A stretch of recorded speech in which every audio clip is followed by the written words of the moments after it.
Hello, everyone. Our guest is Paula J. Caplan. She is a psychologist, author, and a playwright. Her most recent book is When Johnny and Jane Come Marching Home. Kenneth J. Pope, a psychologist and co-author of Ethics in Psychotherapy and Counseling, says of our guest's book, quote, Caplan peels away the layers of myth, denial, and cliche we've used to shield ourselves from our veterans' unmet needs and our unpaid debt to them. Veterans' own stories put a human face on this book's careful research and thoughtful analysis.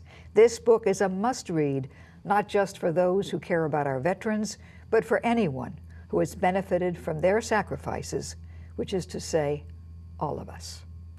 We will return with Paula J. Caplan, but first, this segment of Conversations with Gloria Greer is brought to you by the Camelot Theaters at 2500 Baristo Road in Palm Springs. These are the theaters that bring all of us the best in film fare from around the world. Paula J. Caplan is a clinical research psychologist. She is an affiliate at Harvard University's Du Bois Institute and a fellow at the Women and Public Policy program in Harvard's Kennedy School of Government. She's the author of 10 books and several award-winning plays. It's a pleasure to welcome Paula Kennedy to this program. Hi. Paula, I know that this book is something, I mean, you're so passionate about the cause of our veterans. And I do want to say, before we get into it, well, I think of it, that it just won an award. This book, When Johnny and Jane Come Marching Home, it was called the Groundbreaking Book of the Month. And that was an award given by the Independent Publishers, which is one of the largest in the country, right? Yeah, yes, it includes all publishers but the big five. So Yeah, I right. was stunned. Well, that's Very terrific. grateful. Okay, how long were you working on this particular book? Wonderful question. In a way, all my life, because Okay. my late father was in the Army in World War II. He was in the Battle of the Bulge, and he used to talk about the war, never about the pain. It was always about how fine his men were. He was captain of an all-black artillery battery, but it was never about him, but it was the stories about the men and about the war. And so I was interested because he was the gentlest soul, and I used to think, how can he have been in war? And I literally could not picture it. I couldn't summon up an image. Then many years later, when the Iraq War was just about to begin, somebody at a meeting I was at said, what can we as psychologists do about this war? And suddenly I thought, oh no, I know what's going to happen. And sadly, it was true. I thought, the last time we had a war, the country wasn't as psychiatrized as it is now. And when I say psychiatrized, I mean, if you're not happy, everything is called a mental illness. And I thought, I know what's going to happen. We'll have hundreds of thousands of people coming back from war, and they'll be devastated. And then the whole country is going to say, well, we know what that is. That's PTSD. That's a mental illness, post-traumatic stress disorder. Send them to therapists, and please close the door so we don't have to hear your story, you know, and give them drugs. And that's exactly what's happened. So I had been working on that book for 7 years from the time the war was starting. So actually it was the start of, aside from the talking to your father, the start of the Iraq War. Yes. At that time, you knew what was going to happen. Yes, and for about a quarter of a century, I had also been doing a lot of work on the mental health system, and people would come and talk to me about, some were helped, of course, some therapists are wonderful, some are helped by medication, but the vast majority of people that I heard from had their lives destroyed, often just because they got some sort of label of mental illness, and they lost custody of their kids, or they were losing the right to make decisions about their medical and legal affairs. They'd lose their jobs, they'd lose their health insurance. So I had been very worried for a long time about the damage that can be done to you just from getting any label of mental illness. Well, just imagine, you've been at war. Now, what could be more understandable and human than being devastated? There's grief, there's fear and anxiety. For a lot of people, there are moral conflicts. There's a sense of guilt for a lot of people. And now, is it really a mental illness to have those feelings? I don't think so. I asked a psychiatrist the other day. He said, oh, yes, sure, it's a mental illness because they've lost part of their mind. And I said, well, let me just ask you this. what would you call a healthy response to war? And Well, he I mean, really didn't have an answer. Some of the things you describe, and in the book, the veterans that you speak to, who do come forth and describe things, and the one young man who you spoke to, and I forget, but I remember somewhere in the book, and that's later, wasn't the one I was going to start with, but that, you know, you go into these villages, you've shot where you think they're insurgents, and you walk in and you see the baby's little shoes and things like that, and how can you not be struck? Yeah. How can you not? I mean, it's bad enough when you lose someone you love in your family, which is part of life. Yes. So, and the other thing is, the child who is raised to be a good little boy, he must always say please and thank you and be kind to his elders and be kind to his friends and not hurt them, and suddenly they've got to kill people. Yes, and that's what they're sent there to do. And then they discover sometimes that they've made a mistake, which is part of humanity. Yes. That's always been. Well, so, can I just tell a brief little story? Of course, that's why you're here. Yeah, because there was a young man I interviewed from the Iraq War. He was so horribly physically injured. He's not allowed to go back. But he said, now listen first to his politics, he believed that that war was right. He still believes it's right. He feels that he helped the people of Iraq by being there. He'd go back in a second if he could. Yeah. And I was just listening. I wasn't there to judge. It didn't matter what my politics were. Right. But I was just listening, and then I just waited. And then he said, but every night I hear a woman scream. Yeah. And I said, why is that? And he said, because there was this woman, and she was across the street, and we thought that she was carrying dynamite and was going to blow us up. And he said, so I killed her. And I said, you sure it was just you? I mean, didn't a bunch of you? No, I'm sure I was the only one who fired, and I killed her. And I thought I was then going to hear, and we found out it wasn't dynamite, and she wasn't the enemy. And then he said, and we found out it was dynamite, and she was going to kill us. Mm-hmm. And I said, well, then why do you hear her screams every night? And it's hard to talk about. He said, I wasn't raised to kill. Yeah. He was an artist. He was a very sensitive soul, and yet he wasn't raised to kill, even though if you're going to kill somebody, that was the situation in which you're supposed to do it. Right. And I also want to say, you said something about boys are raised that way, girls are raised that way too, and now that there are so many more women in the military, something very interesting is happening. They all come back suffering. You know, some of them seem like they're fine. Not? That's right. But they suffer in somewhat different ways. They've all seen horrible things. They all have nightmares if they haven't found some other way to cope. And yet, if you're a man or a woman, since you're both supposed to be John Wayne, that feels who never different. Served. That's right. Who never? That's right. He never served in a war. Let me rephrase that. You're all supposed to be John Wayne in the movies, okay? But if you're a man, that at least fits with how guys are supposed to be. But of course, nobody can be as constantly tough and impervious to feeling and despair and frustration and fear as John Wayne in movies. And so no man can meet that standard. Well, of course, no woman can meet that standard either. But for women, there's this pull two different ways, because on the one hand, you better be tough. You better prove you deserve to be in the military. You better prove you can take it. On the other hand, if you were raised to be any part of a traditional woman, then that means, you're not a real woman. And if you're in the military, the rate of sexual assault is high. This was amazing when I read your book. I did not realize there was this much sexual assault and rape and so forth within the service of the women. Now, when they come back with the scars of the war, plus this. So my question then is it right for women to be in the service? I mean, the women rights women say yes, they must, but it's taking apparently much more of a toll than I ever imagined. Well, I think the thing to do is stop the sexual assault, not Well, to of tell course. women that they can't. Yeah, but if this is life and it's going on, I mean, how are you going to stop it?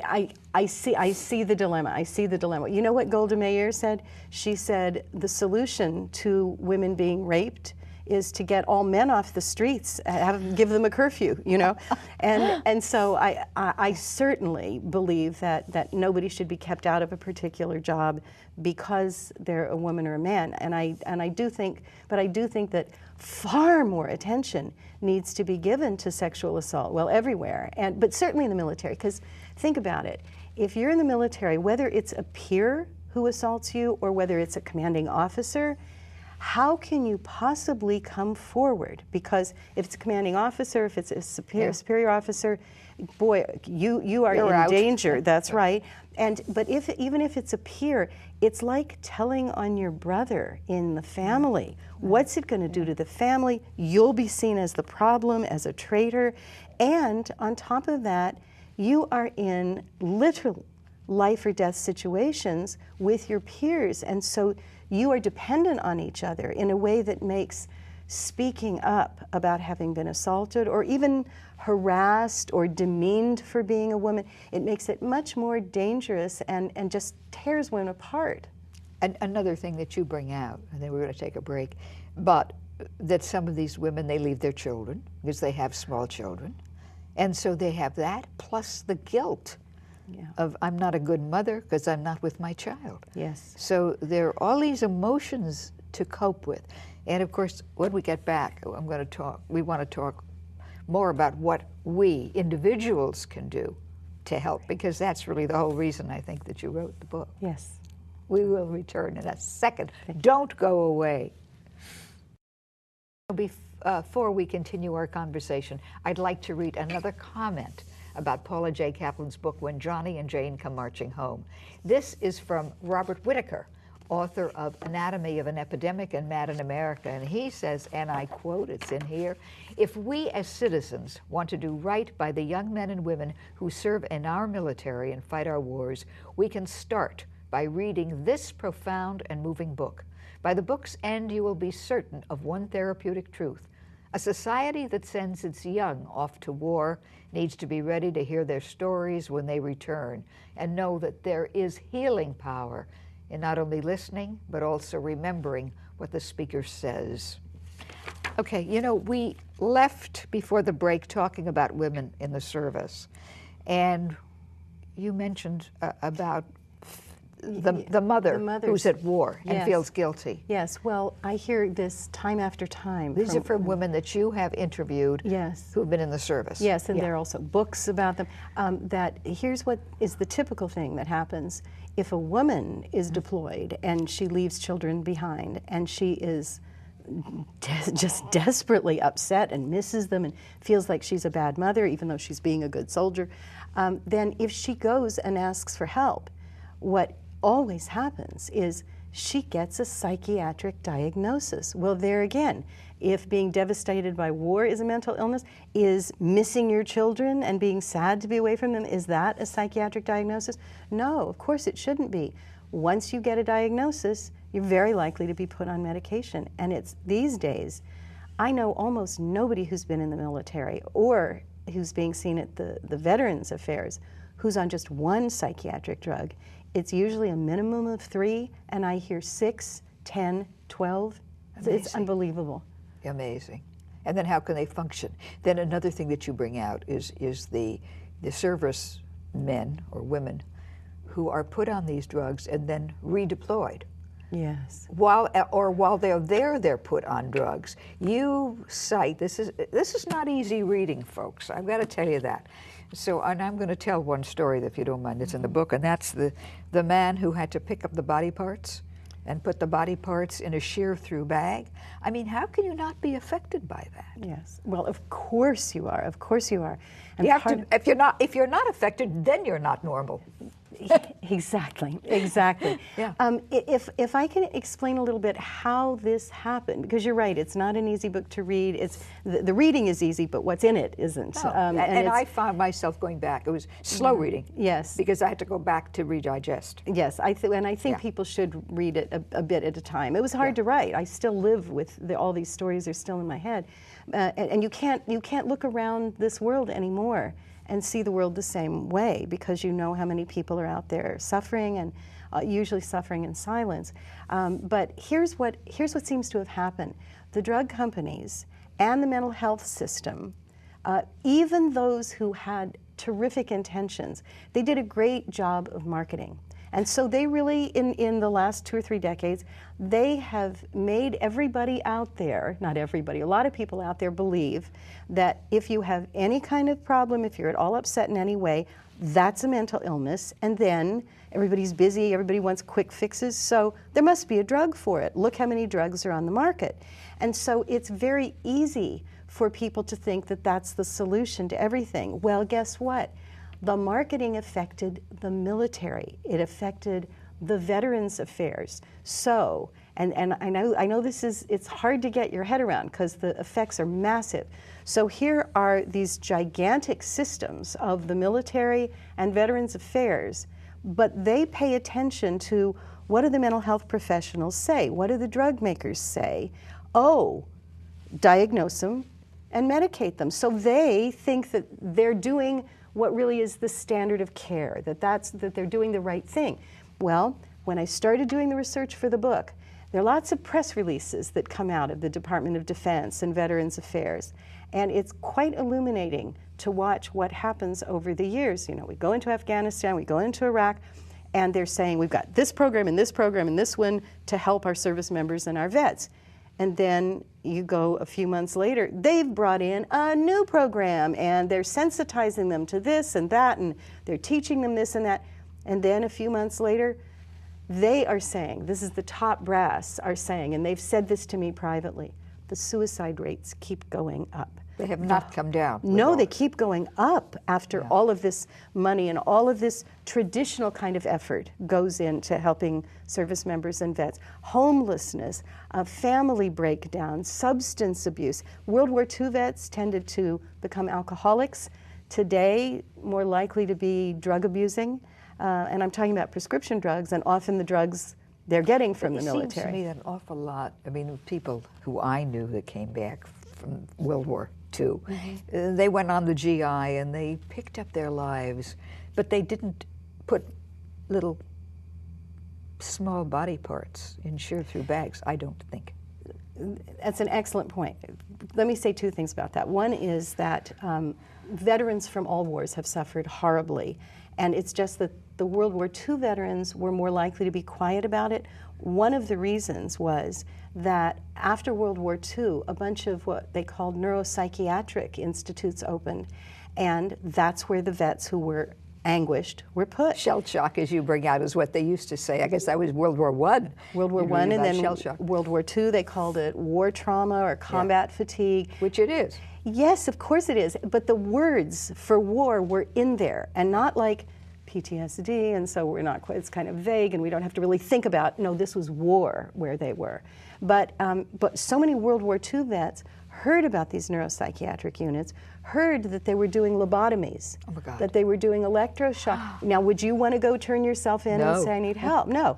Plus, because World War II was described as a good war, there was a lot more pressure from everybody, just unspoken pressure to, now you're home, you get on with your life, you're grateful for this country, you're grateful to have come home alive, and so there wasn't as much permission to talk openly about it. Well, and another thing too, if I'm not mistaken, medicine had not advanced, and so people died. Yes. They did not come home with this trauma or missing 3 limbs. Yes. Because they probably would have died before. Some did, but nothing compared to today. Yes, that's right.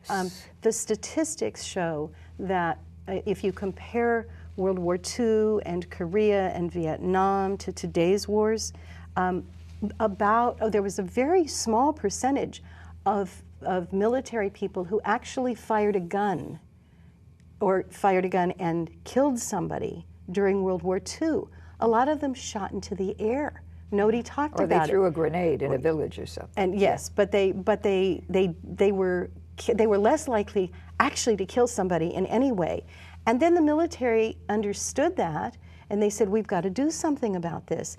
Now, almost all people who are in the military in the US and who go into combat zones end up shooting at somebody and killing them. So that's one source of trauma that, as you say, no matter what you were trained to do in the military, when you realize you've killed somebody, even if they were the enemy, how do you deal with that? And how do you come home and have this secret? Or do you risk telling people? Yeah, and so the fact that more people have killed in these wars, a higher percentage of people. And on a person-to-person basis almost. It's much more, yes. Man-to-man kind of, or woman or whatever. Yes, yeah, somebody who was in Iraq said. And going into these little homes. And totally different. Yeah, exactly. And somebody who was in Iraq said to me, everybody's in the infantry now. And I thought, oh, there's no artillery anymore? No, he didn't mean it literally. He meant it's as though we're all on the front lines. You never know when an IED will explode and it will blow your friend apart, and you'll see that. Yes, and that's very different from having people far away from you shooting at you. So the personal quality of war is much greater now. And then also the fact that the military quite purposely, when they realized not many of the soldiers were actually killing people, they purposely set about dehumanizing the enemy even more. And so you don't think of them as human. I've heard people here say... Well, I think even they did the same thing. The Germans in World War II. Yes, but... That was a whole propaganda thing. Jews were not human. Yes, that's right. That's right, yeah. So... But the way the American military is doing this now, they're dehumanizing the enemy to a degree that, gee, once you've learned to dehumanize a whole country full of people, it's very hard to stop dehumanizing other people. You come home, you see people who look like the enemy from over there. It's very hard to change that culture. We are practically out of time. You have really, your whole thesis in this book is that we have to get these veterans to speak about what they went through, because that will help them. And I do want to go into that in detail. So I'm going to ask you to come back. And I'm going to ask our viewers, please, to be back with us next week as we continue this conversation with Paula J. Caplan and her award-winning book, When Johnny and Jane Come Marching Home. Thank you. That's great. We got a minute or two left, because I also, when you come back, I do want to talk to you about your father. Okay, and when he finally did open up a little bit, which influenced you in this tremendous passion you have for helping the veterans. And it's something that you not only do in your book, but you've done on the stage. I saw your play Shades, which I loved. And it's a very, very heartwarming, made me cry. I had to get Kleenex from somebody. I hadn't brought a handkerchief. So, but you too, who are watching, you can help, because it's important, as Paula feels, that everyone become involved. I want to say to all of you also that you can tell your friends to watch this program, as well as next week's, at any time, any day on your local Time Warner On Demand. You can also follow me and get notification of my TV shows on my website, and by Googling, as well www.gloriagreer.com, you can Google facebook.com/GloriaGreerPS, and we'll keep you posted on everything. So stay here. We will see you next week. We will continue this conversation at that time. Thank you.